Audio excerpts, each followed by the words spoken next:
Nah nanti dia kata hang duduk telanjang. Nah aku bagi kain nah.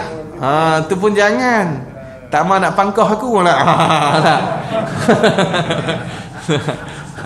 Dia ungkit kuat ah.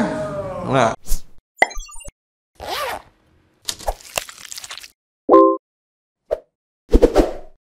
Hak tu kita dah selesai dah. Cuma ada sedikit lagi dalam bab syarat sah sembahyang menutup aurat ni, dia ada nak bincang sikit beberapa masalah tentang menutup aurat. Jadi tengok dia kata apa masalah. Jika ia seorang tu dapat kain sedikit, dia dapat kain sedikit ya. Tafsir pada kata sedikit tu. Tak yang orang tanya sikit tu banyak mana? Nah berapa meter? Dia bukan kira meter tu. Maksud sedikit tu tiada menutup sekalian aurat. Nah kain tu tak boleh nak tutup sekalian aurat, nama dia sikit lah tu. Banyak orang lah ni dia susah miskin banyak. Dia tak boleh nak tutup sekalian aurat, kain dia ada sikit lah. Miskin kot mereka tu. Boleh makan zakat apa? Saya cek tengok. Jadi tengok dia kata apa? Jadi kain sedikit, maksud sedikit tu tiada menutup sekalian aurat, tu maksud sikit. Jadi kain dia tu ada bukan tak ada, cuma tak boleh nak tutup semua aurat. Maka jawab bagi jika ni, maka wajib ia seorang tu tutup sekadar yang dapatnya. Tutup takat mana boleh tutup lah. Dah tak boleh nak tutup semua, tutup takat mana boleh. Sekali dia akan habaq lah hak mana belah yang penting untuk kita tutup dulu. Jadi kita kena tutup sekadar mana boleh tutup. Sebab kaedah yang pertama al-masyaqqatu tajlibut taysir. Satu. Al-masyaqqah ni kesusahan, kesulitan ni dia menarik kemudahan. Kita duduk dalam sulit, duduk dalam susah ni, maka kita ni jadi mudah. Tu keluar pula kaedah kata apa? Idza dhaqa amru ittasa'a. Apabila sempit satu-satu pekerjaan tu, nescaya luaslah ia, hukum tu jadi luas. Jadi tutup takat mana bolehlah, sebab kita duduk dalam kesulitan. Ni orang panggil masyaqqah. Yang kedua, kaedah yang kedua, ma la yudraku kulluhu la yutraku ba'duhu. Barang yang tidak dapat oleh sekaliannya tidak ditinggal. Barang yang tidak didapat akan sekaliannya tidak ditinggal akan sebahagiannya. Kita tak boleh dapat semua nak tutup aurat, jangan tinggal semua. Tutup takat mana kita boleh tutup. Takat mana kita boleh buat, kita buat takat tu. Tu dua kaedah lah untuk hukum, untuk masalah ni. Habis. Lagi tengok lagi dia kata masalah, jika ia seorang tu dapat kain sedikit, macam tadilah, kain sedikit ni maksudnya kain yang tiada menutup sekalian aurat tu. Jadi dia kata dia ni dapat kain sedikit. Jika ditutup, tupa tu jadi qaf dah. Jika ditutup qubul ni kemaluan depan. Kalau dia tutup kemaluan depan, terbuka dubur. Dubur tu terbuka pula. Tutup depan, belakang terbuka. Dan jika ditutup dubur, terbuka qubul. Kemaluan depan, kalau kita tutup sebelah belakang, kemaluan depan pula jengoi. Macam itulah. Dia terbuka lah. Hak jenis macam ni nak buat macam mana? Nah, jawab bagi jika tu, maka wajib ia seorang tu tutup qubul. Nah, tutup kemaluan depan. Nah, hak belakang tu nampak tak apa lagi. Nah, dulu cerita apa ha? Cerita hak macam negro sikit tu. Cerita lama ni. Hak jenis orang asli tu. Good apa? Good mami apa tak tahu lah. Nah, tak ingat lah. Mami crazy kan. Nah, cerita lawak tu lah. Jadi kalau jadi macam tu, tak ada kain apa, nah kita tutup depan saja. Nah hak belakang tu tak apa. Bab terbuka macam tu lah. Tapi kalau dapat tutup semua, kena tutup semualah. Hak ni masalah dia dapat kain sikit ya. Nah, dia ada pilihan nak tutup qubul ataupun dubur. Jadi kalau dia tutup depan, belakang terbuka. Kalau dia tutup belakang, depan terbuka. Maka tutup depan dulu. Nah, belakang back pilu. Habis. Tu habis masalah tu. Jadi lagi tengok lagi masalah lagi. Masalah jika tiada dapat kain menutup aurat. Dia tak ada kain nak tutup aurat tu, tak ada. Atau ada kain ada tetapi kena najis yang tiada dimaaf. Nah, kena najis yang tak dimaaf. Nah, tak dimaafkan pada pakaian lah. Jadi najis yang dimaafkan pada pakaian, jangan lupa darah yang sedikit. Dan apa lagi? Kawan-kawan dia lah, kawan bagi darah. Geng-geng dia. Ayak bisa, ayak danuk, ayak melepuh. Nah, hak jenis adik-beradik darah ni. Jadi hak jenis adik-beradik darah ni pun, kalau sikit dimaafkan, ada kat kain tu sikit tak apa.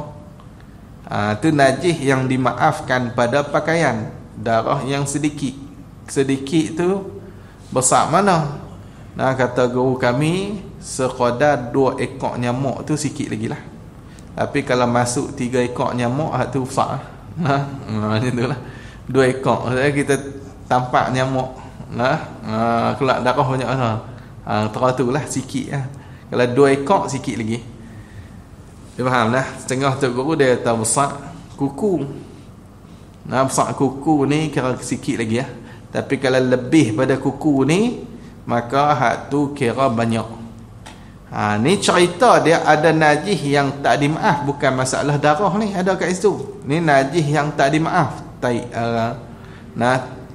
taik binatang ke, muntah ke. Nah, ikutlah apa benda, janji najis tu tak dimaafkan. Dan tiada air untuk basuhnya kain tu. Ayak tak ada untuk basuh. Ayak nak basuh tu tak ada. Tengok bawah tu. Nota kaki bawah tu. Dia ada buat nota kaki kan. Dia kata qauluhu. Qauluhu tu katanya. Ingat qolah. Kalau pergi baca qolah tu macam tu ya. Tu Arab tu nah. Jangan pergi baca Jawi lah. Jangan tertukar. Jadi setengah orang dia baca Jawi, dia pergi bunyi Arab pula. Pun ada juga pasal macam tu. Ni baca Arab bunyi Jawi nak. Qauluhu jadi qalah. Setengah orang tu bekas yang terima tawakkalam. Terima apa? Tawakkal. Pergi bunyi Arab lah tu. Orang terima tukul. Dia terima tawakal. Lepas tu hurai ikut tasawuf. Kitab fiqh.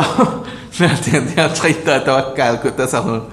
Orang panggil bijana yang terima tukul, bukan terima tawakal. Macam-macam passion. Jadi tengok ni qauluhu ni katanya. Tu bahasa kita kata katanya. Dia masdar daripada fi'il madhi dia qala yaqulu qawlan. Dia masdar. Lagi dia kata apa? Dan tiada air untuk basuhnya tu. Tiada air untuk basuhnya ila akhirhi. Alif lam kha tu ila akhirhi. Maka jika ia seorang tu dapat air, ayak dapat, tetapi jika ia seorang tu buat basuh kain, kalau dia buat basuh kain, jawab bagi jika tu, nescaya tiada boleh mengambil wudu. Nah, kalau dia basuh kain nak ambil wudu tak boleh. Yang tak banyak kan cerita ni. Nah, lepas tu dia kata, dan jika mengambil wudu, nescaya tiada boleh basuh kain. Kalau dia ambil wudu pula, kain tak boleh nak basuh pula. Jadi dia ada dua pilihan. Sama ada nak basuh kain tu tutup aurat, ataupun ambil wudu. Nah, hak mana nak kena buat dulu ni? Nah, kalau jadi macam ni kat kita nak kena pilih hak mana dulu ni. Maka tengok dia kata apa?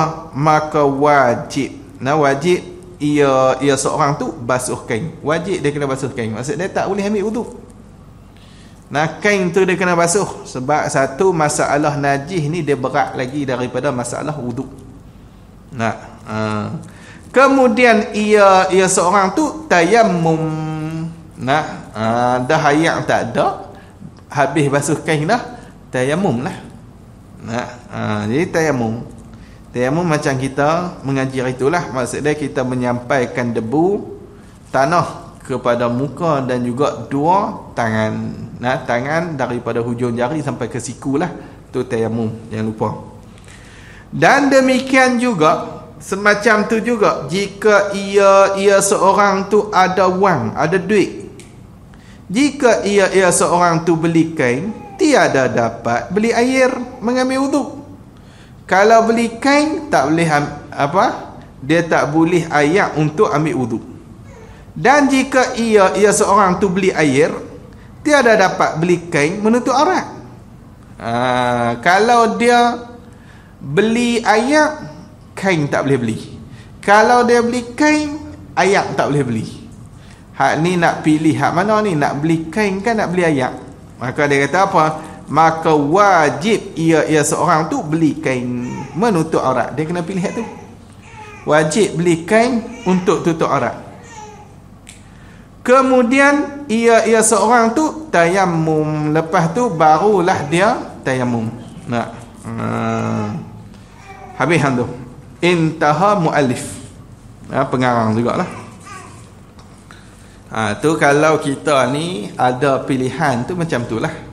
Masalah najis dengan wudu, kena utamakan basuh najis dulu. Masalah tutup aurat dengan wudu, tutup aurat dulu. Gitu. Jadi kita kena pastikan beli kain dulu. Nak bak wudu tu tak boleh wudu, kita tayammum tak apa. Habis. Lepas tu nak buat ulang tak ulang, tengok balik dalam masalah tayammum itu. Tu lama dah. Lagi dia kata lagi, jadi dia kata kat sini kain tu ada najis yang tak dimaafkan, dan tiada air untuk basuhnya. Kain tu tak ada air nak basuh kain yang kena najis ni. Dan tiada ada orang yang beri pinjam kain. Tak ada siapa bagi pinjam kain kat dia. Kain kena najis. Nak buat macam mana ni? Kita pi keluar mana-mana lah. Keluar tu surau, anak temuk habis baju dengan kain habis. Yang kita tak mayang ni baru nak singgah mayang ni surau ni. Nak buat macam mana nak mayang ni? Maka tengok dia kata apa? Maka wajib sembahyang dengan telanjang. Telanjang. Kita tempat lah pergi mayang dekat surau terbuka tu. Heran. Masuk dalam Facebook terus je jawab apa? Kunci pintu surau lu. Kita nak beli kain, tak ada orang je kain apa tahun tu. Orang bagi pinjam kain pun tak ada. Tapi selalu surau dia ada kain-kain pelikat pun ada juga. Pakai kain pelikat surau tu lah.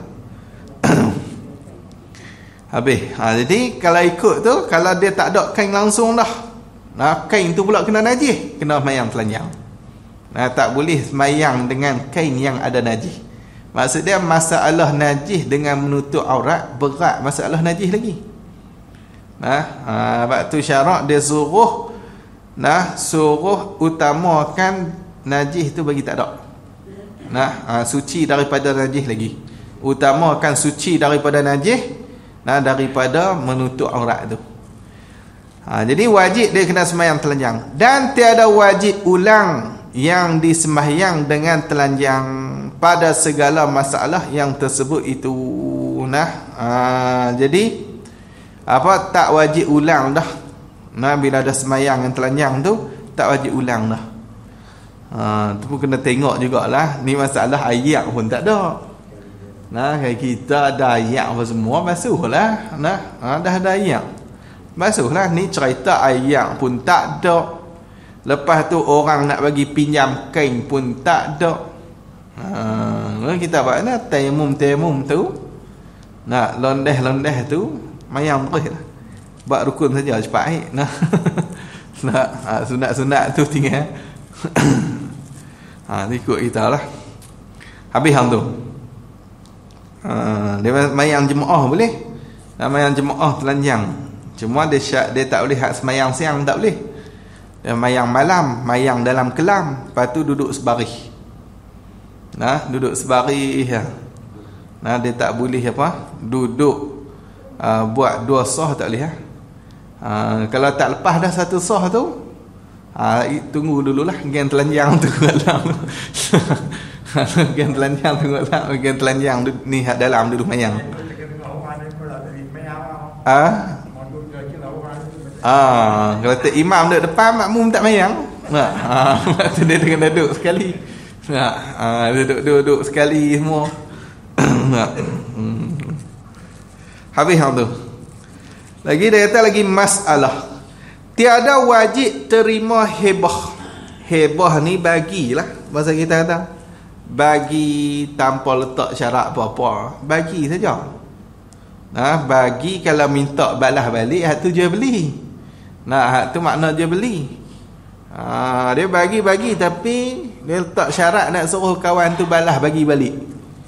Hak tu masuk dalam kata macam jual beli lah. Tapi hak ni hebah, dia bagi gitu lah. Ambil kain aku lah. Gitu. Jadi kata apa? Masalah tiada wajib terima hebah. Orang nak bagi tak wajib. Atau sedekah. Sedekah ni bagi dengan qasad sedekah lah. Sedekah pun bagi juga, tapi bagi ada qasad nak sedekah. Hak tu nama dia sedekah. Jadi kawan ni dia bagi, tak kira lah dia nak hebahkan, dia nak sedekah kain kepada seorang. Tak wajib orang yang tak ada kain tadi ni nak terima, tak wajib. Tak wajib. Tapi kalau nak terima juga bukannya haram. Cuma tak wajib saja terima. Hak tu je. Maksudnya kalau kita orang main nak sedekah kain, boleh tak semayang telanjang lagi waktu tu? Boleh. Boleh. Tak wajib kita ambil kain tu. Tak mau. Selesa macam ni lagi. Macam ni dia sejuk lagi. Kalau ambil tu lagi nak kena pakai pula. Jadi tak wajib kita terima. Maka harus ia seorang tu sembahyang dengan telanjang. Nampak? Dah tak wajib terima, harus nak bayang telanjang, boleh lah. Dan tiada ulang ni, tiada wajib ulangnya sembahyang. Kata tiada ulang, tu dia tafsir tu. Yang ni tiada wajib ulangnya sembahyang tu tafsir, maksud tiada ulang tu. Tak wajib dah nak ulang sembahyang. Ulang ni kalau ada waktu, hak tu orang panggil ulang. Yang ada.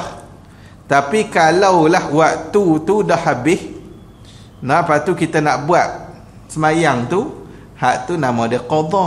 Orang tak panggil ulang. Boleh faham lah.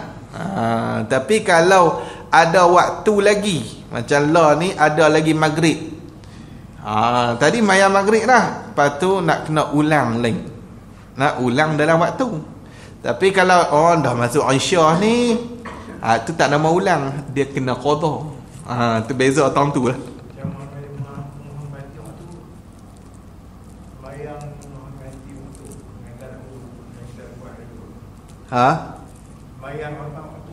Mayang hormat waktu. Hak tu nak kena ulang tak? Hak tu kena ulang. Nah, kita tak boleh nak ambil wuduk, tak boleh. Lepas tu nak tayamum pun tak ada apa benda nak tayamum. Nah, lepas tu semayang terus tu. Hak ni nak kena ulang tak semayang dia? Ulang kalau ada waktu. Kalau habis waktu dah, wajib kena qada balik. Ni lah. Dia kena qada balik lah. Habis. Tu memang kena qada lah. Cuma kalau dia mati tak ada qada pun, tak ada masa nak qada lah. Nak buat macam mana? Maka hak ni dia dikira orang yang semayang dah. Tapi kalau dia tak semayang terus daripada awal, dah hayak tak ada, debu tak ada, tak semayang terus, hak ni kalau mati kira tak semayang. Gitu je. Bahkan haram pula lah. Haram pasal apa? Pasal dia biar waktu tu lalu tanpa ada semayang. Sebab tu kita letak sebab tu kena hormat waktu tu. Hormat waktu tu maksud dia apa dia? Kita tak bagi waktu tu berlalu kosong tanpa ada semayang. Jadi tiap-tiap waktu dia ada satu semayang. Waktu zuhur ke asar dia ada satu semayang zuhur. Asar ke maghrib dia ada satu semayang asar. Jadi kalau kita biar bagi kosong tu, maksud dia kita ni orang yang tak hormat waktu, hukum dia haram. Jadi kita kena hormat waktu. Nak buat macam mana? Kita ni tak ada wuduk tak ada, lepas tu tak tayamum pun tak boleh, terus semayang macam tu. Takdir kata kita ni boleh ambil wuduk pula ke depan ni, kita ulang balik lah. Tapi kalau tak boleh terus, kira terpakai dengan semayang hormat waktu. Mayang macam biasa, maghrib maghrib lah. Ni niat sahaja aku sembahyang hormat waktu. Tak payahlah. Mayang maghrib lah, mayang maghrib, mayang Aisyah, mayang dhuhr gitulah. Tak payah dah nak apa? Nak niat hormat waktu tak payah. Dia automatik lah. Jadi habis. Lagi dia kata lagi, tetapi istidrak pada kata tak wajib terima hibah atau sedekah tu. Walaupun kata tak wajib terima hibah dan sedekah, tetapi jika orang beri pinjam kain kepadanya, kepada seorang tu, maka wajib ia seorang tu terima. Hak ni wajib terima. Orang kata pinjam kain ku dulu, hak ni wajib terima.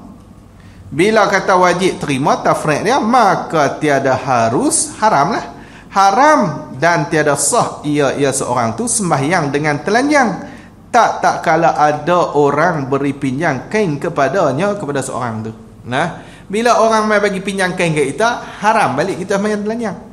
Tapi kalau dia nak mai bagi saja kain tu, bukan pinjam, bagi terus bagi saja, ataupun dia sedekah kat kita, hak tu tak wajib terima. Bila tak wajib terima, boleh nak sembahyang telanjang. Tapi kalau dia mai nak bagi pinjam, hak ni wajib kita kena terima.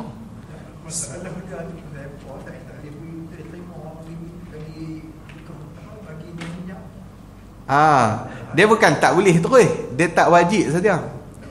Tak wajib maksud dia boleh nak terima, tapi tak wajib. Dia masalah kalau dalam kitab kitab-kitab di antara kitab matlaq apa semua tu, ulama dia buat ilat dia kerana takut bangkitan masa depan. Ungkitan. Kalau bahasa kita kata ungkit lah. Nak takut ke depan dia ungkit. Kalau dia bagi nanti ke depan dia ungkit lah. Ungkit tu kuat. Tapi kalau pinjam, ungkit dia tak kuat. Pinjam kita bagi balik. Macam tu. Dia kita nanti dia tahu hang duduk telanjang. Aku bagi kain tu pun jangan. Tak mau nak pangkah aku lah. Dia ungkit kuat tapi kalau dia kata aku bagi pinjam kain, aku bagi balik, dia tak boleh kata apa lah, aku bagi balik lah kain tu. Dia ungkit, dia tak kemas tak kuat. Jadi tu ilat dia tu lah. Sebab hebah dan sedekah ni ungkitan dia tu kuat. Adapun pinjam ungkitan dia tak kuat dah. Jadi sebab tu bila pinjam bukan kata harus terima, wajib kena terima kalau orang bagi pinjam. Aku bagi pinjam kain kat hang. Wajib kita kena terima ambil kain tu. Bila wajib terima, haram nak sembahyang telanjang. Kat tu. Habis. Ni. Lagi dia kata lagi, maka inilah yang tersebut. Masalah mana ni? Kalau tengok ni zahir ni masalah ada kain tetapi kena najis yang tiada dimaafkan. Tu. Dan tiada air untuk basuh. Itulah. Kain ada tapi kena najis yang tiada dimaafkan. Kena najis, lepas tu tak ada air untuk basuh. Inilah masalah. Seorang itu sebelum sembahyang wajib tutup aurat. Sebelum sembahyang dia wajib tutup aurat. Dah ada kain kena najis pun wajib juga tutup aurat. Tapi dan tak kala hendak sembahyang wajib telanjang. Dah kain ada najis, tak boleh sembahyang kain tu, dia wajib telanjang pula. Tapi dah habis sembahyang tu pakai kain pula. Wajib pula pakai kain. Kain tu kena najis tak apa, luar sembahyang tak apa, tetap kena tutup juga walaupun dengan kain yang ada najis, tetap wajib tutup aurat, dah boleh tutup aurat. Tapi bila nak masuk sembahyang, kain ada najis, telanjang pula. Kot tu lah. Tak pusing kot tu. Jika tiada telanjang, tiada sah sembahyangnya. Kalau tak telanjang, tak sah sembahyang. Boleh buat teka-teki belakang ni. Teka-teki pekah. Reka tengoklah.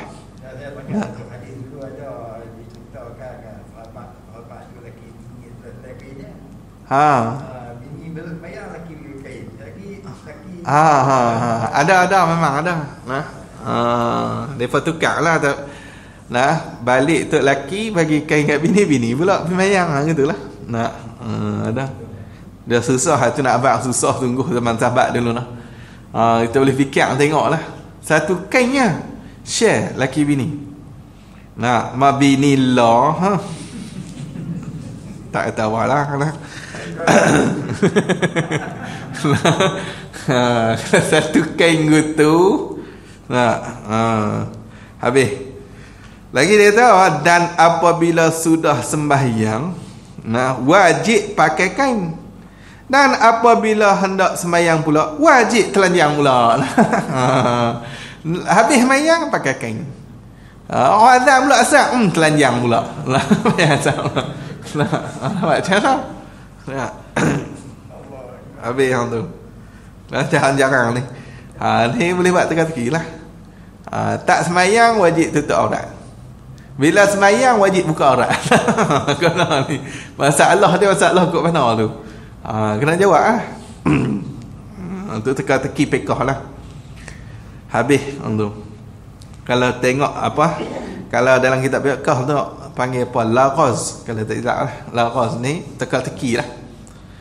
Kalau kita mengaji kitab Bughyatul Tullab, Bughyah tu dia macam-macam teka-teki. Bab ayat dia ada teka-teki dia. Susah-susah pula tu. Kalau tak mengaji memang tak boleh jawab lah. Ni pun boleh buat teka-teki. Lagi tengok lagi mengetahui kaifiat sembahyang. Dan perhabis syarat ni. Ni syarat ni pendek lah. Jadi masuk syarat baru habis bab tutup aurat. Ada apa masalah bab syarat sah sembahyang tutup aurat ni yang tak apa nak jelas tu. Boleh tanya siap lah sebelum nak masuk syarat baru ni. Syarat baru dia tak panjang lah, pendek lah. Tak ada apa lah. Syarat ke-8 pendek. Masuk syarat 9 panjang balik. Syarat 9 tu panjang, batal sembahyang.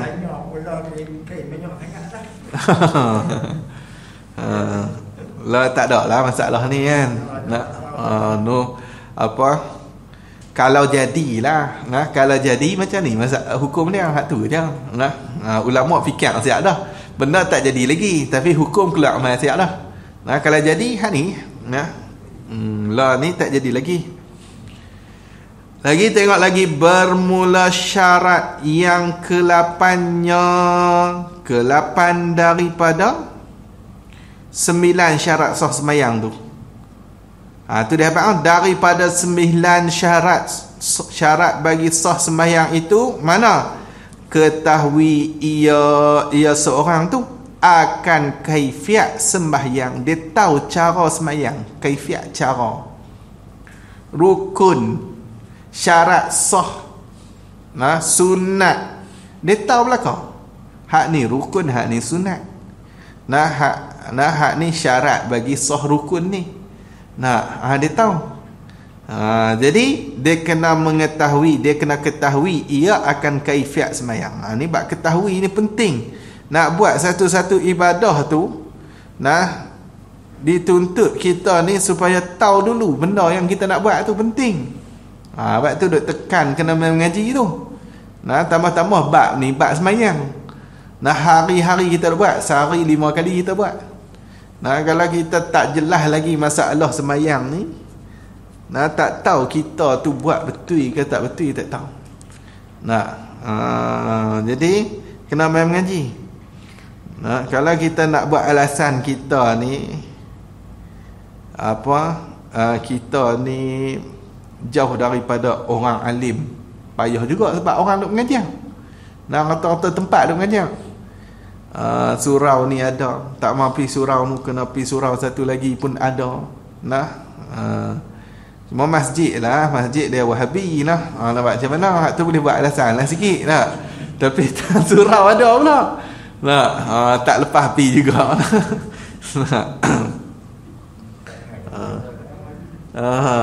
Hak tu boleh buat alasan lah. Saya ni masjid dia Wahabi nak mengaji ke lah. Surau dah. Dalam surau tak lepas. Jadi ada orang mengajar. Bila ada orang mengajar, tak ada alasan lah untuk kita jadi jahil tu, tak ada alasan. Jadi kita kena tahu. Sebab tu tengok, kena ketahui akan kaifiat sembahyang.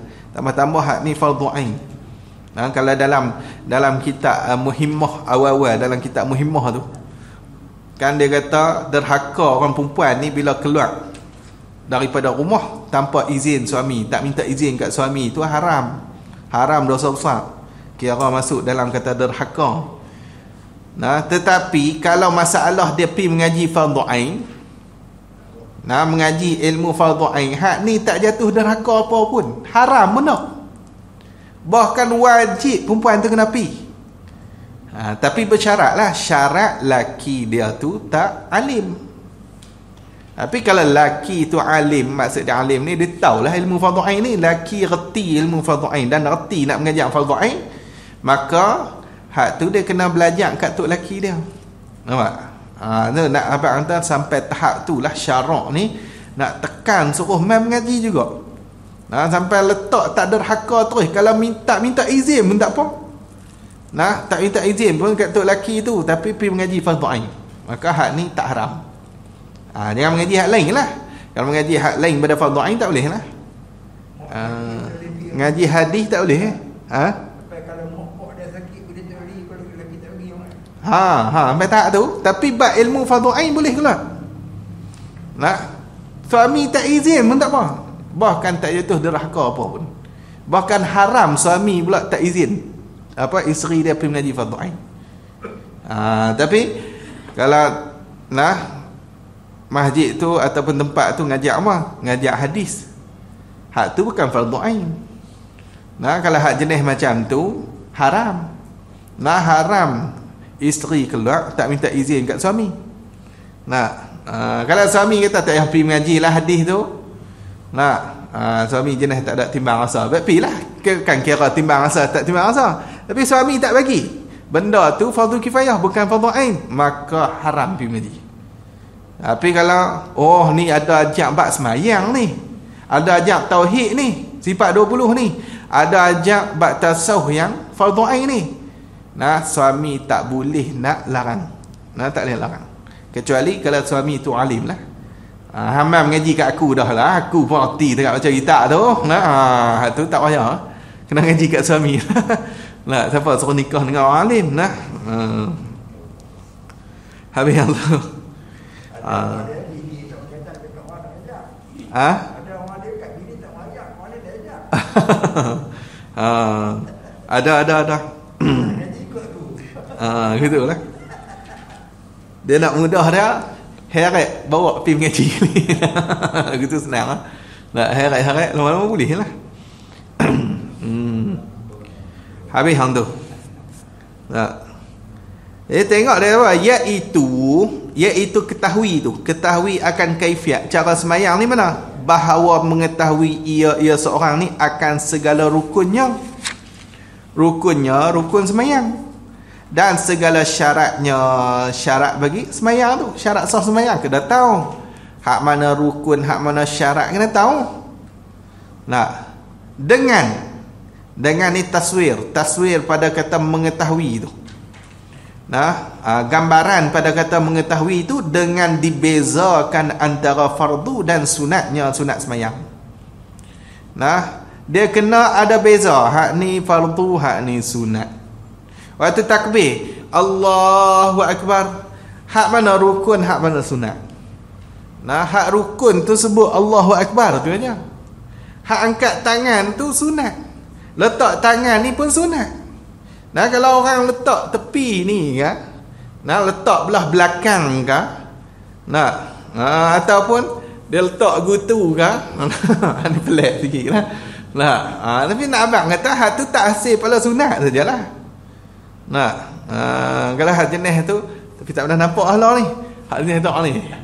Dah nampak ada lagi. Nah, hak cekak diri sendiri tu. Game bunuh diri tu. Mayang apa atas ni. Nah, tu dia. Dia nak bagi beza juga. Kalau mazhab kita atas pada pusat, bawah dada. Mazhab Hambali betul-betul pusat. Mazhab Hanafi bawah pusat terus. Duk tak bawah pusat tu mazhab Hanafi. Nah, lepas tu mazhab Maliki tak boleh letak lah. Nah, lepas tak apa. Nah, dia nak bagi lain pada mazhab. Atas ni. Atas ada bawah besar. Nah, atas ni. Nah, atas ni terus. Macam mana atas dada bawah pusat pula. Dia kena bawah pusat atas ni. Habis. Kacau tu. Ada dulu dulu ada yang semayang duduk atas ni. Kat sekolah dulu, sekolah agama Arau tu. Tengok, awak lepas semayang duduk atas ni. Ada pautan nak jaga. Tapi apa kita tak pernah ditekan sangat bab-bab ni. Tak tahu Wahabi pun tak kenal dulu masa sekolah. Tak kenal. Memang mengaji kitab tu kenal dulu. Padahal kita nak ikut lama dah. Cuma tak mengaji dengan depa. Tak ikut juga lah. Habis. Jadi kena reti beza lah waktu macam takbir, mana dia hak fardu dia sebut tu Allahu Akbar tu fardu. Nak angkat tangan tu semua tu sunat saja. Tak mau nak angkat tangan ikut lah. Nak pipi Allahu Akbar, nak tangan duduk sebelah. Bismillahirrahmanirrahim, tangan duduk sebelah. Tu imam lah tu. Tak ada masalah. Ada yang nama tidak berbau hak tu mazhab Hambali tapi qaul dhaif. Macam itulah. Mazhab Hambali qaul dhaif. Sami'allahu liman hamidah. Dia taklah tangan tu ni. Tapi kebanyakan dalam mazhab kita tak ada lah macam tu. Lagipun jadi pening pula ni. Sami'allahu liman hamidah. Dah tangan doa ni. Dia nak bismillahirrahmanirrahim, baca Fatihah pula kali lagi dah. Pening lah. Tangan duduk atas ni terlupa. Lagi dia kata lagi, bahkan jika ia musalli tu i'tiqad sekalian kaifiat semayang tu. Gitulah. Sekaliannya ni sekalian kaifiat semayang tu, cara semayang tu dia i'tiqad kata apa? Fardu. Dia pegang kata dalam semayang ni semua rukun. Satu, tu satu masalah. Yang kedua, atau setengah kaifiat semayang tu fardu dan setengah kaifiat semayang tu sunat. Jadi dia i'tiqad setengah fardu, setengah sunat. Hak ni orang yang kedua. Jadi ada dua jenis orang kat sini. Yang pertama pegang semua fardu. Yang kedua i'tiqad fardu setengah, sunat setengah. Dan ia orang yang semayang tadi ni tiada tahu hendak bezanya. Dia tak tahu nak beza. Bezanya beza mana fardu dan juga sunat tu. Dia tak tahu nak beza. Hak mana fardu tak tahu, hak mana sunat tak tahu. Cuma dia pegang dalam semayang ada sebahagian dia fardu, sebahagian sunat. Ataupun pegang dalam semayang semua fardu. Padahal ia musalli tu, orang yang semayang tu orang yang awam. Dia ni orang awam. Orang awam ni kata guru kami, orang awam ni orang yang tahu apa yang dia mengaji. Orang yang tahu apa yang dia mengaji ataupun dia belajar. Tu orang awam. Dia tahu apa yang dia belajar. Adapun orang alim, orang alim ni dia tahu apa yang dia tak belajar. Dengan kaedah lah. Bukan dia buat pala tahu lah. Tu pala tahu dia lain lah. Tu. Hak ni hak jenis tahu benda dia tak mengaji lagi, tapi dia tahu juga masalah ni nak selesai macam mana. Tahu gina, tahu menggunakan kaedah. Tapi orang awam dia tak tahulah kaedah tu. Dia tahu takat mana dia mengaji. Tu orang panggil orang awam. Dia mengaji hak ni rukun, hak ni sunat, dia tahulah. Dia tahu kata hak ni rukun, hak ni sunat, hak ni apa. Itu takat tu lah. Hak tu orang panggil orang awam. Maksud dia orang awam pun mengaji juga, bukan tak mengaji. Hak tak mengaji tu tak tahulah nak buat apa. Nak kata awam pun tak kena juga. Nak kata alim kena tanya dulu masalah dia. Tanya tak boleh nak jawab. Lepas tu dia ni tanya pergi mengaji ke? Tak mengaji. Kalau orang awam dia mengaji, bukan tak mengaji. Dia tak kena tu. Jadi orang awam ni dia tahu takat mana dia belajar, tu nama dia orang awam. Itu satu. Jadi dia kata apa? Dan jangan i'tiqad yang fardu itu akan sunat. Jangan i'tiqad, jangan pegang kata yang fardu tu sunat. Duk pergi pegang pula apa? Takbir duk sebut Allahu Akbar tu sunat tu. Hak tu rosaklah. Ni dia tak pegang kata hak fardu, dia tak pegang sunat. Maka sahlah sembahyangnya, sembahyang musalli yang tersebut tu lah. Dua masalah. Yang pertama, orang tu i'tiqad fardu sahaja. Yang kedua, i'tiqad setengah fardu dan i'tiqad setengah sunat. Tapi dia ada syarat. Dia tak tahu nak beza. Lepas tu dia orang awam, dia bukan orang alim. Orang alim tak boleh. Yang ketiga, dia ni tak i'tiqad hak fardu tu sunat, maka sah semayang dia, tak ada masalah apa. Cuma kata Syekh Ahmad bin Umar Asy-Syatiri dalam kitab dia Nailur Rajah, syarah bagi Safinatun Najah. Safinatun Najah, dia kata apa? Tak ada perbezaan di antara orang awam dan orang alim di sisi Ibnu Hajar. Ibnu Hajar kata tak ada beza orang awam dengan orang alim, ni berat sikit. Dan muafakat dengan Ibnu Hajar tu oleh Syekh Ramli pada orang awam. Orang awam ni muafakat. Dekat orang awam tu dia muafakat dengan Ibnu Hajar. Adapun orang alim tu maka mesti membeza. Dia gini. Kalau di sisi Ibnu Hajar, orang alim pun tak apa kalau nak i'tiqad sunat.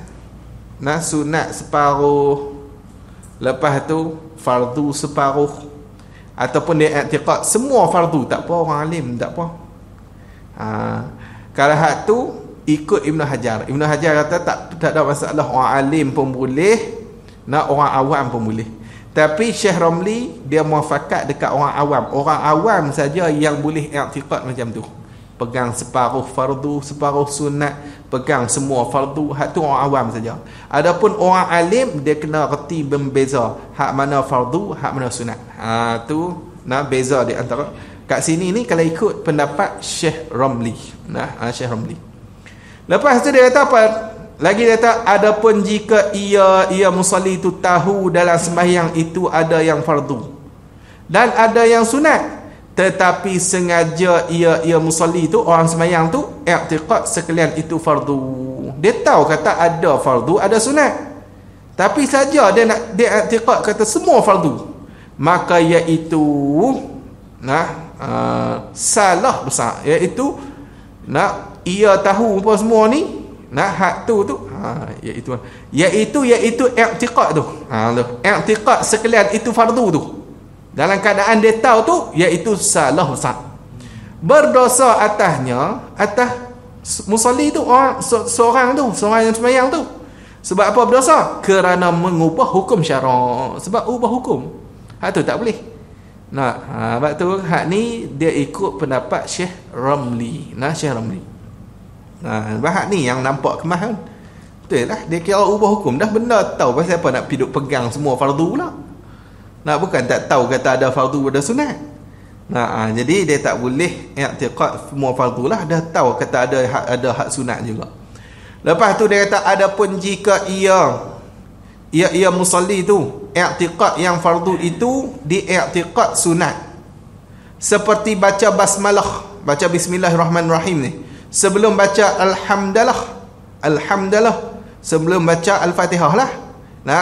Sebelum baca al-fatihah tu masuk kali dengan bismillah juga. Ni dia baca bismillah sebelum baca alhamdulillah tu. Ia musalli tu i'tiqad sunat, padahal ia musalli tu, orang yang semayang tu, tiada taklid mazhab yang mengatakan sunat. Dia tak ikut mazhab kata sunat. Tapi dia pegang kata bismillah tu sunat. Nasihat tiada sah sembahyangnya, walaupun ia musalli tu baca akan basmalah tu. Rayah pada kata tak sah, walaupun dia baca bismillah, tapi dia tak pegang mazhab yang mengatakan sunat. Dia kata bismillah tu sunat, tapi cuma dia tak ikut mazhab yang mengatakan sunat. Salah dia tak ikut mazhab tu lah. Walaupun ia musalli tu orang awam, walaupun orang awam, tetap tak sah sembahyang, tiada sah sembahyangnya. Seperti kaum muda tu dia. Dia terus lah. Kaum muda tiada sah sembahyangnya. Tak sah terus dia. Tapi belah kita ikut, bila dia buat cukup kita punya rukun syarat apa semua, kita boleh ikut. Dia baca bismillah apa semua, kita boleh ikut lah. Sebab kena dengan kita. Maksudnya kita i'tiqad dia sah. Kot tu. Bak dia nak anggap bismillah tu sunat ke wajib, kita tak tahu ke dia lah. Tapi dah dia baca bismillah, kita ikut lah. Tak ada masalah apa. Walaupun dia jahar. Dia jahar bismillah, dia jahar lagi mudah lah. Lagi mudah kita ikut. Tapi kalau dia sir, kita dengar juga boleh ikut, tak ada masalah apa. Dengar ni. Janji dengar lah. Ada ni, kita boleh zon kata, ni baca agak bismillah ni. Jadi kita boleh ikut, tak ada masalah. Ni macam tu lah. Jadi dia kata kaum muda ni samalah dengan puak ni Wahabi juga. Ni ambil daripada hadis Nabi. Dalam hadis Nabi kata apa? Yakhruju fi akhiriz zaman qaumun ahdathul asnan. Akan keluar pada akhir zaman ni satu kaum yang baru tumbuh gigi. Baru tumbuh gigi. Hak ni yang tok guru kita panggil puak ni kaum muda. Kaum muda, orang muda lah baru tumbuh gigi. Baru tumbuh gigi, budak-budak lah. Tu yang lekat kaum muda ni, sufahaul ahkam. Panggil depa ni huduh. Jahat. Nak hukum apa pun jahat. Yaqra'unal Quran. Depa ni baca Quran, la yujawizu taraqiyahum. Tidak melampau, tidak melepasi depa punya angkung depa pun. tak lepas rangkung baca Quran, bukan tak baca Quran, ingat Wahabi tak baca Quran lah. Depa lagi banyak, kami ikut Quran hadis. Tertipu banyak orang kita kena, dia tu Quran juga tak sesat. Nabi habaq puak ni baca Quran. Nabi pesan maksud dia orang sesat pun guna Quran juga. Bukan tak guna Quran. Ni dia kata guna Quran takkan sesat pun. Kau dah guna Quran. Quran tu tak sesat. Tapi kefahaman dia tentang Quran tu yang jadi sesat. Kena faham kau tu. Jadi bepa baca Quran. Kita orang kata Wahabi itu sesat. Tapi kita timkok naik Wahabi dah. Hanya nak kita timkok. Tadi kau kita ikut Wahabi jangan kata kita masalah ni saja. Kalau masalah furu', kita nak ikut bukannya kita taklid terus depa. Kita tetap taklid mazhab Syafi'i. Ataupun mazhab-mazhab lain yang kita ikutlah. Cuma dari sudut sah sembahyang tak sah sembahyang tu tilik pada sembahyang depa. Kalau kaifiat dia sama dengan kita boleh ikut, tak ada masalah apa. Tentu je. Bukan kita ambil depa buat dalil pun. Dalil kita tetap dalil cara ahli sunnah. Sebab tu tak kena kalau orang duk balik kata Mekah buat aku ni. Mekah bukan dalil. Dia tak masuk dalam bab usul fiqh. Mekah ialah dalil dah. Mekah macam tu je. Mayang berikut depa tak bismillah, tak ada bismillah tu nak apa. Tak tahu ada bismillah. Ada Mekah asal ada bismillah. Ada. Lepas tu tarawih depa berdua sama dengan kita.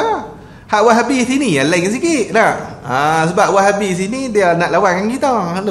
Dia kena lain pada kita lah. Gitu lah. Asal Mekah ni, lepas tu satu lagi Mekah ni imam depa tu dikatakan mazhab Hambali. Allah alam lah.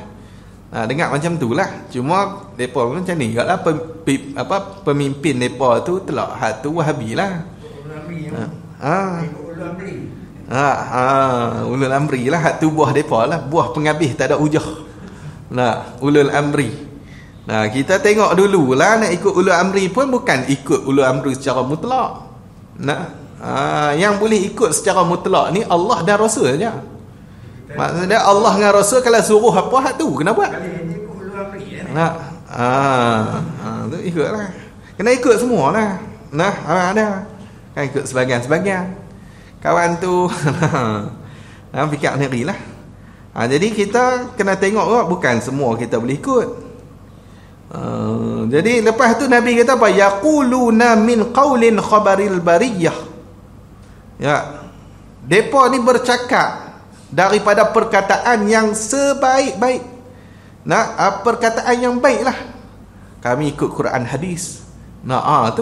Tu cakap depa. Hak ni memang ada gambaran dalam hadis Nabi. Nabi kata keluar pada akhir zaman puak ni. Memang ada sampai keluar ni. Depa ni cakap tu perkataan tu khabar yang memang elok lah. Khabar yang baik-baik, yang elok-elok ni. Quran. Kita kena ikut Quran, kita kena ikut hadis. Depa bukan cakap apa ikut ni tak ada semua Quran hadis. Tapi Nabi kata apa? Yamruquna minad din kama yamruqus sahmu minar ramiyati. Depa ni keluar daripada agama tu seperti mana keluar anak panah daripada busur dia. Cepat keluar. Laju. Ini mudah keluar. Baca Quran memang baca Quran tapi tak masuk serak dalam hati, tak lambat. Ni puak ni kena jaga sungguh-sungguh lah. Hak ni yang ambil jadi kaum muda tu, cerita kaum muda tu nak ambil daripada apa? Ahdasul asnan. Puak yang baru tumbuh gigi baru naik. Tu pun jangan petikai orang dulu. Kata orang dulu tak erti hadis, puak dia apa saja yang erti hadis. Ni cukup masalah. Habis hang tu. Dan bermula syarat yang ke-9. Allah alam. Ke-9 tu. Ni syarat yang lah ni. Syarat sah yang lah, syarat yang ke-9 daripada 9 syarat ni. Nak bincang patah semayang. Ada 40 benda yang membatalkan semayang. Tu yang panjang 40 pula. Nah. InsyaAllah bulan depan pula. Bulan depan balik lah. Bulan lepas boleh kata tahun depan. Ada apa soalan yang tak betul?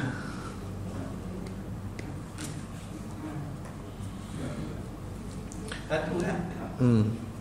Saya kadang-kadang dulu terjadi lagi ni. Kita keluar dari rumah ni nak pergi dekat. Bila kita kena pergi jauh. Jauh lebih 2 marhalah. Tapi kita tak nak kata kita nak sembahyang. Ya, jemaah. Tapi bila kita dah lepas boleh kita niat jemaah lepas kita dah. Hak ni tujuan kita dekat mula tu. Maka kalau ikut tujuan kita tu tak boleh nak buat jemaah. Lepas tu nak kena pi jauh lah. Kita tukar kita punya tujuan lah. Jadi nak kena pi jauh tu, katalah kita dah keluar daripada rumah lah, pi Aluk Ustaz, contoh macam tu lah. Lepas tu tengok-tengok nak kena naik pi Penang sampai Aluk Ustaz dah. Hak tu tujuan kita sampai hang tu aja lah tujuan kita. Maka kat situ tak boleh jamak qasar lah. Tiba-tiba kita kena pi Penang, maksud dia kita ubah niat hang tu lah. Nak ubah niat hang tu, maka dia kena kira daripada Aluk Ustaz nak pi Penang tu ada 2 marhalah. Bila ada 2 marhalah, boleh dia nak buat jamak qasar terus. Dia tak boleh kira lagi hak tu. Kalau nak kira gitu, kalau dia tak ada qasar apa tak apalah. Kalau tak ada qasar tapi dia kena lebih 2 marhalah baru boleh start buat jamak qasar. Dia kena mula start niat. Kalau dah dia start niat tang tu, maka dia boleh start dah buat jamak qasar bila keluar daripada tempat itulah, tempat tujuan hak asal Aluk Ustaz tu. Tak boleh kita tadi ingatkan tadi dia malu-malu biarkan 83 lebih. Tapi kita tak nak bila letak tiba-tiba ada hal di ingat tadi mana. Itu lah.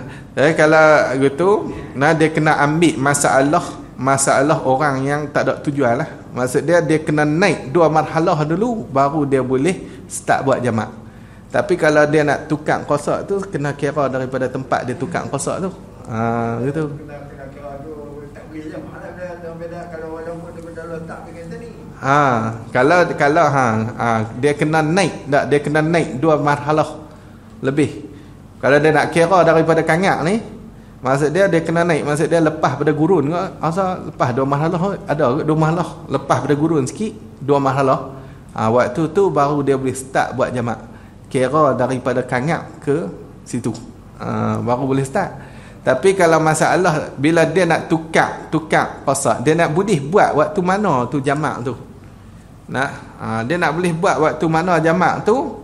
Kalau jalan dia tu jauh lagi, lepas tu dia pula tukar qasar, tahun tu untuk pi jauh tu memang ada lebih 2 marhalah dan dia memang dah boleh buat dah jamak tu. Tahun tu dia start boleh buat jamak.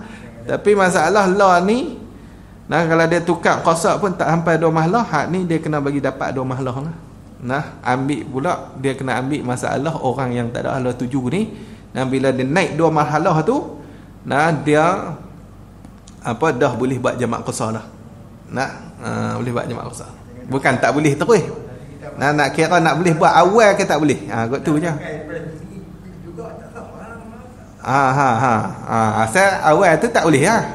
Sebab dia qasar dia tak lain. Tu. Wallahu a'lam. Tapi dia kena naik 2 marhalah tu dia boleh buat. Kalau sini gurun lah. Gurun tu dia lepas pada gurun RNR tu sampai dah 2 marhalah. Sampai dah no. RNR bonti RNR tu. Kalau ikut kita sampai dengan tadi dia kena mati dengan 2 macam dengan 2, habis dengan 2 tu lah. Jamak qasar. Kadang-kadang kita tu betul kan. Ni kitab Sulam ni jamak qasar lah dekat Taman Jali tu, jamak qasar. Hari Jumaat baru masuk, tapi baca dah syarat qasar tu baca dah. Cuma syarat jamak tu tak baca lagi. Duduk tengah jamak qasar lah ni depa tu. Boleh lah kot nak pergi dengar bab jamak qasar sikit. Lah hari Jumaat. Jumaat Taman Jali. Kat itu kita baca tiap minggu. Kitab sama kot, kitab tak ada belilah. Kitab ada dah. Biar tak tu photostat tak sampai apa. Allah alam. Sampai ni muka surat apa 200 lebih lah. Dekat 300 dah lah. Subhanakallahumma bihamdika asyhadu an la ilaha illa anta astaghfiruka